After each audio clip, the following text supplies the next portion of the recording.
level 2, pelajaran 7.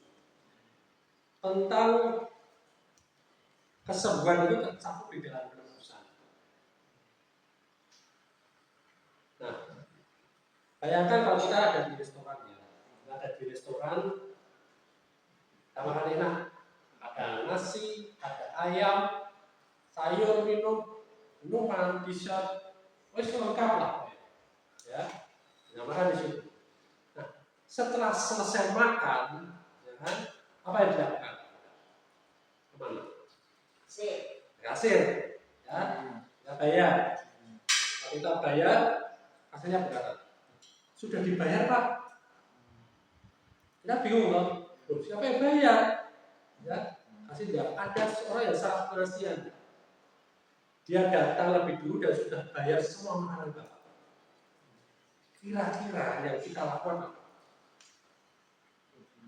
Hah? Terima kasih ya. Senang berkata, wah terima kasih. Tapi bayangkan kalau kita malah berkata, oh dan, saya nggak mau itu nggak benar. Aku tetap mau bayar sendiri. Kan aneh jadinya, ya kan? Bingung kasirnya, ya kan? Saya nggak mau makan, saya tidak mau makan nanti saja. Padahal semuanya sudah dibayar, ya. Nah, seringkali orang Kristen juga begitu. Yesus sudah membayar bukan hanya dosa kita, tapi juga penyakit kita. Ya? Tapi banyak orang berkata, saya tahu, oke, dosa diampuni, tapi kesembuhan tidak yakin. Ada di salib Yesus sudah bayar semuanya, kan jadi lucu. Ya. Bayangkan kalau di surga nanti kita berkata pada Yesus, Tuhan, terima kasih Tuhan ya, Engkau sudah mengampuni dosaku. Tapi ternyata Engkau juga sudah bayar kesembuhanku juga ya. Kan lucu jadi. Yesus tersenyum ya. Iya itu sudah termasuk paketnya gitu. Ya. Nah, keselamatan dari Yesus itu bukan paket kecil, ya, tapi paket lengkap. Ada pengampunan dosa, hidup yang baru, ada damai sejahtera, ada kesembuhan yang tercakup dalam penebusan. Kita mau bayar lagi nggak? Ya, tidak perlu. Kita hanya perlu percaya dan terima. Amin. Nah, tujuan kita belajar ini, ya, memahami bahwa kesembuhan itu adalah bagian dari karya salib. Ya, terus melihat bahwa Yesus itu bukan hanya mengampuni dosa, tetapi juga menanggung sakit penyakit kita. Kemudian kita juga menyadari bahwa keselamatan itu sosok, ya, mencakup pemulihan yang utuh.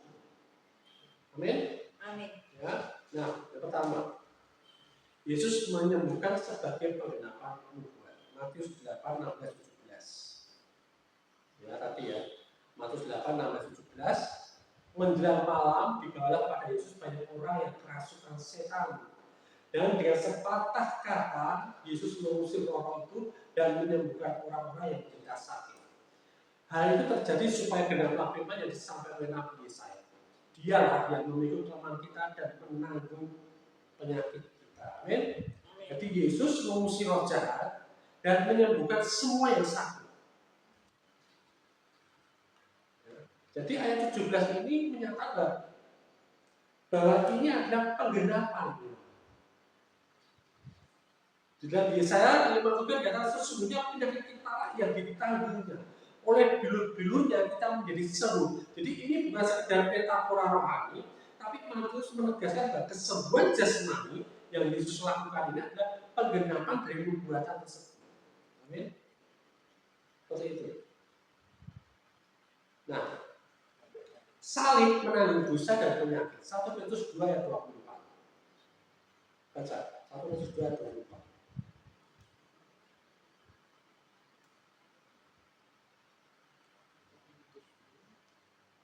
Ayat 24.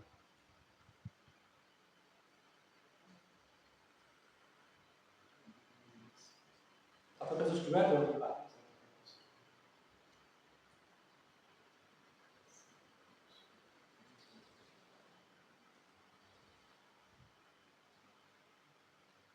Ia sendiri telah memikul dosa kita di dalam tubuhnya di kayu salib, supaya kita yang telah mati terhadap dosa, hidup untuk kebenaran. Oleh bilur-bilurnya kamu telah sembuh. Amin. Amin. Jelas ya di sini. Dua hal yang Yesus lakukan, menanggung dosa kita. Yang kedua, oleh bilurnya kita telah sembuh. Perhatikan, ya. Bentuknya ini sudah selesai atau belum? Sudah selesai atau belum? Sudah, ya, telah sembuh. Jadi kesembuhan ini bagi ditambahan. Ya, itu bagian dari paket penebusan. Nah, kita lihat makna dari keselamatan itu. Ya. Yakobus 5 ayat 14 dan 15. Yakobus 5 ayat 14 dan 15. Baca. Kalau ada seorang di antara kamu yang sakit, baiklah ia memanggil para tua jemaat supaya mereka mendoakan dia serta mengolesnya dengan minyak dalam nama Tuhan. Dan doa yang lahir dari iman akan menyelamatkan orang sakit itu, dan Tuhan akan membangunkan dia. Dan jika ia telah berbuat dosa, maka dosanya itu akan diampuni. Amin. Amin. Amin. Jadi kata menyelamatkan ini berasal dari kata Yunani yaitu sozo. Ya. Maknanya itu mencakup apa? Diselamatkan, disembuhkan, dipulihkan, dilindungi. Itu termasuk semuanya. Jadi keselamatan dalam Kristus itu pengampunan, ya, untuk pengampunan, kemudian dipulihkan dan mengalami kesembuhan. Amin. Jadi Allah ini bekerja secara menyeluruh, roh, jiwa, dan tubuh untuk bekerja. Amin. Amin. Ya. Nah, perintah Yesus, Injil dan kesembuhan. Matius 10 ayat 7 sampai 8. Ya, di situ Yesus menyuruh murid-muridnya apa? Memberitakan kerajaan. Matius 10 ayat 7 sampai 8. Dia menyuruh murid-muridnya memberitakan tentang kerajaan, menyembuhkan orang yang sakit dan mengusir setan. Jadi kesembuhan bukan bonus pelayanan, bukan. Itu bagian dari pemberitaan kerajaan. Amin. Amin. Nah, Markus 16 15 sampai 18. Markus 16 ayat 15 sampai 18. Baca.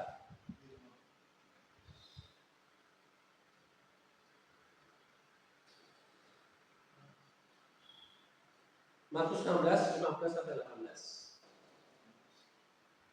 Lalu ia berkata kepada mereka, pergilah ke seluruh dunia, beritakanlah Injil kepada segala makhluk. Siapa yang percaya dan dibaptis akan diselamatkan, tetapi siapa yang tidak percaya akan dihukum. Tanda-tanda ini akan menyertai orang-orang yang percaya. Mereka akan mengusir setan-setan demi namaku. Mereka akan berbicara dalam bahasa-bahasa yang baru bagi mereka. Mereka akan memegang ular, dan sekalipun mereka minum racun maut, mereka tidak akan mendapatkan celaka. Mereka akan meletakkan tangannya di atas orang sakit, dan orang itu akan sembuh. Amin. Ya, jadi berita Injil ini ke segala makhluk. Siapa yang percaya dan dibaptis akan diselamatkan, tetapi siapa yang tidak percaya akan dihukum. Ini banyak yang salah mengerti di sini ayat ini. Siapa yang percaya dan dibaptis akan diselamatkan, tetapi siapa yang tidak percaya akan dihukum. Seolah-olah kalau kamu percaya, ya kan, engkau diselamatkan. Kalau tidak percaya, kamu akan dihukum. Seolah-olah tadinya tidak dihukum, tapi karena kamu nggak percaya, maka ada hukuman. Tidak seperti itu. Tadinya kita ini semua di bawah hukuman karena kita ada semua orang berdosa. Jadi kalau dia nggak percaya, ya dia dihukum. Dia nggak memperoleh keselamatan. Dia nggak bisa dilepaskan dari hukum. Itu artinya seperti itu, ya. Nah, di sini tanda-tanda orang yang percaya. Ya. Artinya orang-orang yang sudah dilepaskan dari hukuman, orang-orang yang sudah dilepaskan dari dosa, orang-orang yang sudah disembuhkan. Amin. Amin. Ya, itu tanda-tandanya apa? Satu, mengusir setan. Kemudian meletakkan tangan atas orang sakit dan orang itu sembuh. Amin. Amin. Jadi kalau ada keluargamu, istrimu, suamimu, anakmu, tetanggamu sakit, tumpang tangan dan dia akan sembuh. Amin. Amin. Amin. Amin. Ya. Pak Samuel belum sembuh-sembuh pun tak tumpangin kaki nggak perlu. Tumpang tangan aja, ya kan? Tumpang tangan, doakan, ya. Terima Tuhan Yesus dan dia akan mengalami sembuh. Amin. Amin. Ya, itu tanda-tanda orang percaya. Jadi di sini ya Allah bukan sumber penyakit. Ya, kadang orang berkata penyakit ini berkat yang terselubung. Aku mengalami penyakit ini, aku akan mengalami berkat. Aku akan diuji kesabaranku, aku ditunjukkan kesalahanku. Ya, oh nanti dengan sakit ini aku nanti sembuh, aku dipakai Tuhan untuk sakit, aku sembuh, nanti ada orang yang lihat kesaksianku dan mereka percaya Yesus. Ada seperti itu. Bisa nggak seperti itu? Bisa, ya kan? Orang menerima kesaksian dari dia dan orang itu percaya, bisa. Tetapi bukan seperti itu yang diajarkan. Alkitab tidak pernah mengajarkan bahwa Allah mengirim penyakit untuk mendidik. Tidak pernah. Ya. Jika dosa bukan dari Allah, maka penyakit pun bukan alatnya untuk mengajar. Amin. Ya, pasti ya. Yesus tidak pernah membuat orang sakit untuk mengajar mereka, tidak pernah. Ia selalu menyembuhkan. Amin. Ya, jadi kebenarannya perlu dipahami, Pak. Ya, kita tetap masuk surga walau belum memahami kesembuhan. Oke? Allah tetap mengasihi kita dalam kondisi apapun. Ya. Tetapi kesembuhan tersedia karena Yesus sudah bayar. Amin. Ya. Jadi penebusan Yesus bukan setengah-setengah. Ia menanggung dosa dan akibatnya. Seperti itu. Ya. Jadi perspektif imannya bagaimana? Kesembuhan itu bukan karena kita layak, bukan karena kita berusaha, tapi karena karya salib. Amin. Ya. Kalau karena usaha kita atau pelayanan kita itu bukan telah tapi nanti. Ya. Karena ini telah terjadi, sudah terjadi, ya. Itu bukan karena usaha kita, tapi karena karya salib. Kita tidak mencoba membuat Allah kita menyembuhkan kita. Kita belajar menerima apa yang sudah disediakan. Amin. Tadi makanan tadi. Kita belajar menerima bahwa makanan kita ini sudah dibayar lunas. Ya. Seperti itu. Amin. Amin. Jadi mulai kita ngerti, ya, paket lengkap keselamatan itu adalah termasuk kesembuhan. Kesembuhan itu adalah paket, salah satu paket dari keselamatan itu, dan kita sudah memilikinya. Amin. Amin. Amin. Kabar baik. Kabar baik. Yesus.